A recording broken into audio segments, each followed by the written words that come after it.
We're in Nazareth Village, here in Nazareth, and there's just a lot to see. You're right about that. I really enjoy coming to Nazareth Village because it gives you an insight of what cities and towns would have looked like during the first century. Modern day Nazareth is a huge city. It has about 70,000 people. And ancient Nazareth sat in a little bowl in the Galilean hills, a very small town during the time of Jesus.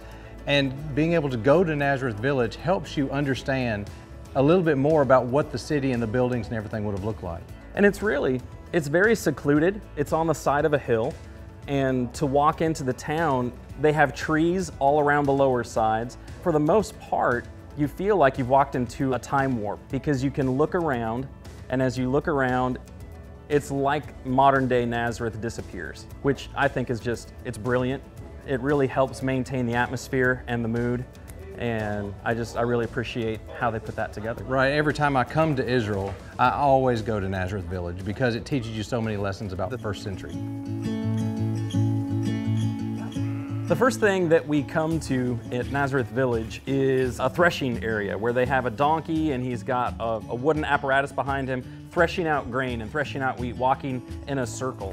What they would do is they would bring the wheat in after the harvest, put it around here, and they'd put a threshing floor back behind a donkey. They would lead it around and it would thresh the wheat so that it would pull out the grain from the wheat. Then it would be taken over here and ground into a meal that would be used then for bread.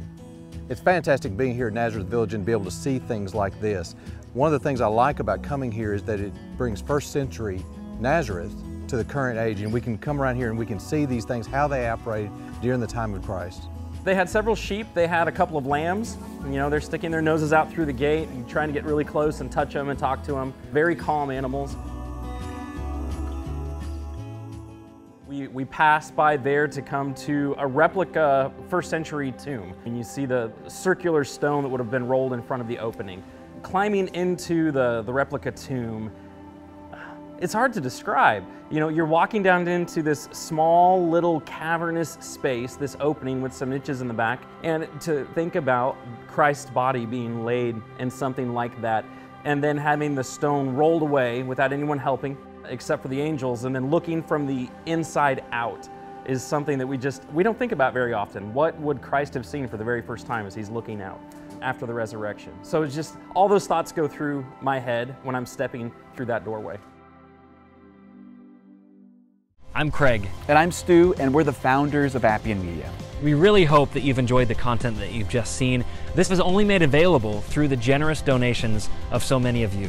We believe that the world should have biblically accurate, visually engaging content about the Bible, and it should be free for everyone. We would encourage you to visit the membership page of appianmedia.org and consider becoming a reoccurring member. Everything that you donate to Appian Media is tax deductible. However you decide to donate, we really appreciate your support.